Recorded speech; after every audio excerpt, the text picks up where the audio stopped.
I'm Lupe C. And I'm Faye Lyons. And this is Hoofbeat News.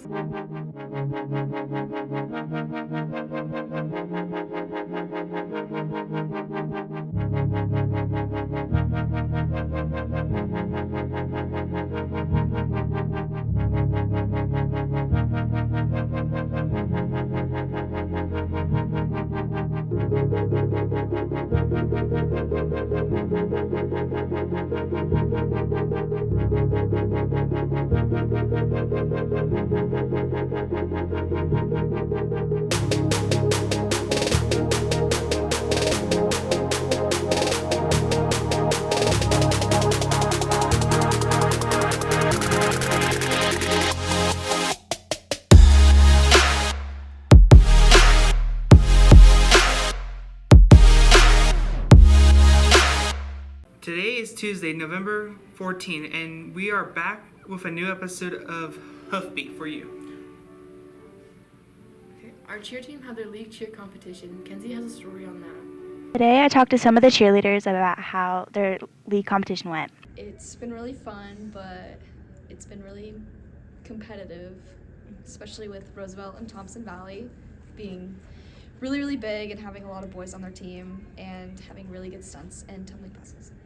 I think we performed really good at league, but there was a lot of pressure, but it was really fun. I do because I am 10 feet in the air, kind of giving my life to my bases, but it's really fun. I'm so excited because we're doing more challenging stunts and they're going really, really well. Next, I talked to Dominic about how he feels the competition season is going. I feel like now that we've had more time to practice and not in such a rush to come up with a routine, more so as now we're just perfecting each little details like arm movements, like feet placement with just going to our new formations within the routine. I feel like it helps us a lot because now we can do better. Both, honestly, because I'm the only guy on cheer, so I feel personally as if there's a lot of pressure because we're in co-ed and we're going against a team that has 5 guys, I think maybe 6. So I feel somewhat pressured. It's mostly just about having fun and going. Thanks for that, Kenzie. The Fall Play Alice in Wonderland happened from the 2nd to the 4th. They are proud of their production, even having over 300 people in the stands on Saturday night. Kids at Their Best had their own job fair. Ozai's has the scoop on that. Here we have Mariam Mohammed, a Cappy staff and manager. Let's see what she has to say. I run the East African Food Pantry, and I also help run the after-school programs that we have here for the high schoolers. I am also an AmeriCorps member. I like the diversity. There's a lot of different people from all over the world, and so each day we get to learn something new, some new people, new culture, new language. People should apply here because it's a really great workplace environment. Everybody gets to learn something new. We are always doing something fun, something people have never done before. So it's a learning opportunity here at Kids at Their Best. Next we have Isaac Hall, a group manager at Kids at Their Best. Let's see what he has to say. So I started getting involved with Kids at Their Best this summer, late spring, early summer, and I helped with the summer program where we have about 11 sites where we invite kids to come hang out and get free breakfasts and lunches. And I did a lot of organization of different art projects and also the promo videos for each site this summer. What we look for in an employee is someone who's enthusiastic and really likes to engage with the kids that we work with, and someone who seems to really have a passion for creativity, someone who can go with the flow. We change with the environment. If there are things that we feel need addressing, we address those things, and our program might change slightly. So the hours as well as the tasks that are assigned might change. And so we want someone who is really able to adapt to all the different things that we do with kids and the different ways and places we might do them. They should apply for this. First of all, it's a really good thing. It gives you a sense of accomplishment and sense of community, that you're helping kids in the community. And depending on your tasks that you're given, you might be helping adults in the community as well, with food and things like that. But at Kids at Their Best, we're really, I think, a staple of the Morgan County community. And in addition, it looks great on a resume. It's not community service work per se, because you are getting paid, but it is helping the community. And that's something that other employers and other colleges might look at with great respect. Finally, we have Jody Walker, the Kids at Their Best creator and manager. Let's see what she has to say. The CATB Job Fair is a chance for everybody to come into our office, apply for CATB jobs. We've got computers, we've got paper applications if you'd rather do that. You can meet the staff, you can learn more about the jobs, and you can talk to people that have actually held those jobs and see if you really want to come to work for us. But you do, because we're really cool. It's going to be the end of December or the very 1st of January. We haven't gotten a date yet, probably during Christmas break. But our staff will have it out on Snapchat and on Insta and on a bunch of other fun places. And then you can always look on our webpage too. You all want jobs, don't you? But you want really cool jobs. So CATB is a super fun working environment, and we have training for other jobs. We give great references, and what a better place to work. If you're looking for an after-school job, make sure to check out Kids at Their Best. Thanks, Ozias. The student of the month for November are Charlie Langford, Nate Dahl, and Elsie Curdon. Be sure to congratulate them as you see them around. Lupe has a story about numerous events that have happened this week in history. Let's see what they are. My name is Walter Lupin, and I'll be describing what had happened through November 14th to the 19th. On this day, November 14th,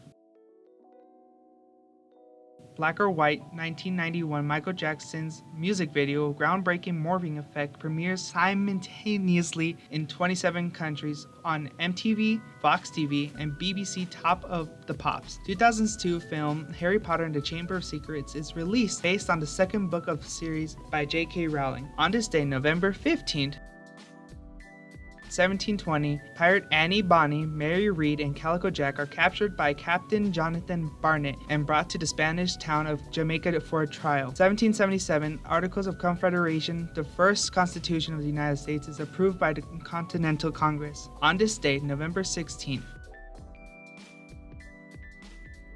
1939, Al Capone freed from Alcatraz jail. 1960, U.S. Marshal escorts 4 6-year-old old African-American girls to previously all-white public schools in New Orleans in response to death threats against the girls and race riots. 2003, 16-year-old old Lionel Messi makes his official debut for FC Barcelona when he comes on as a substitute in a friendly against Porto. On this day, November 17th, 1796, Battle of Arcola, French forces under Napoleon defeat an Austrian force led by Joseph Alvinci after a 3-day battle at Arcola, Republic of Venice. 1863, Abraham Lincoln begins his first draft in his Gettysburg Address. 1973, U.S. President Richard Nixon tells AP people have got to know whether or not their president is a crook. Well, I'm not a crook. On this day, November 18th, 1928, Walt Disney's Steamboat Willie released first Mickey Mouse sound cartoon. 1949, NL batting leader Jackie Robinson wins NL MVP. On this day, November 19th,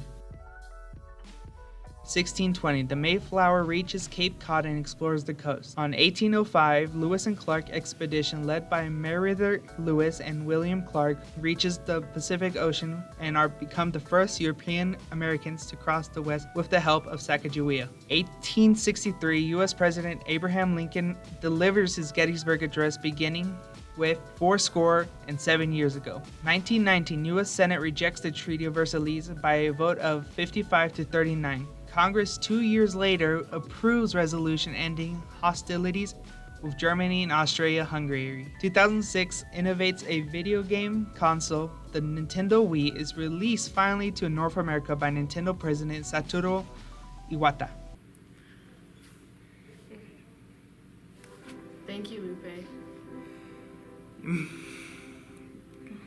You may have seen Carlos Perez around the school.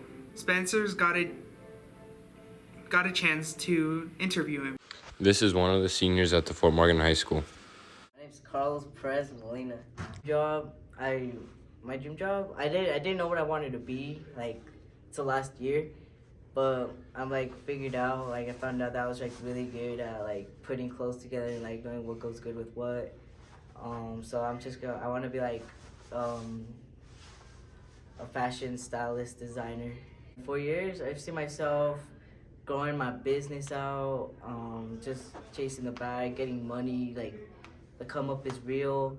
I'm gonna make bank, trust. I'm not gonna give up on that, like, real. I interviewed some of Carlos's close friends so you could get to know him better. George Silva. I met Carlos in 6th grade in a piano class. I thought he was really annoying, I'm not gonna lie, but I got to know him more and then we got close. Carlos is like he's a really funny guy. He's an outgoing person, he's a really loving guy, he's a really sweet dude. He's a real sweetheart to all the girls too. My name is Noe Casada. I met him the first day of 1st grade in Pioneer Elementary in Miss Norris's class. He sat right next to me. He's funny. He's super athletic. He's a super hard worker. I actually work with him. He's a great worker. He's just a great overall friend, honestly. Hopefully you got to learn a little bit more about Carlos. I even got an interview with Mr. Whitney and TJ about TJ and Mr. Whitney are teachers at the high school that I used to be a student. Well, we have carpet now, so that's kind of cool. It used to be tile everywhere, but no, it's pretty similar, honestly. Like, there's people are kind of the same. Yeah, I don't know, it's pretty similar. To be real, like, we used to get in trouble a lot more for, like, little things, but yeah, that's about it. Part of it is I actually really like being in Fort Morgan. I think it's a good spot for, like, my family to grow, and so, like, I want to be here. But also, when I was in school, I had some teachers that were really good, like, influenced what I did, and I wanted to kind of be like them. Because I also had some teachers that I was not, like, a big fan of, and I just wanted to like be a good influence, I guess, on people from Fort Morgan as well. Okay, the school has changed a lot since I went to school here. For number one, we didn't have all the new classrooms inside the courtyard, so that part's completely different. I think back when I went to school that the teachers were a little bit harder than we are nowadays, meaning that they had a lot more assignments to do and stuff, but I love the technology you guys have today as opposed to back then. We had to do a pencil and paper. So that's a big thing, that's a plus today compared to back then. But yeah, the teachers were pretty tough, which I took tough classes here too. It's really funny, but one of my favorite teachers from the past was Barb Keenan. She was my English teacher back here, and she thought I should be a teacher, and then when I was on the school board, she says, "You're on the wrong side, Brian." And I thought she was talking about being on the school board versus teacher, and she was actually saying that she thought I should be a teacher, and she was right. I enjoy teaching. I just love Fort Morgan High School. I've been here for a very long time, I'll tell you. That's all we have for this week's episode. From all of us here at Hoofbeat, have a great week, FMHS.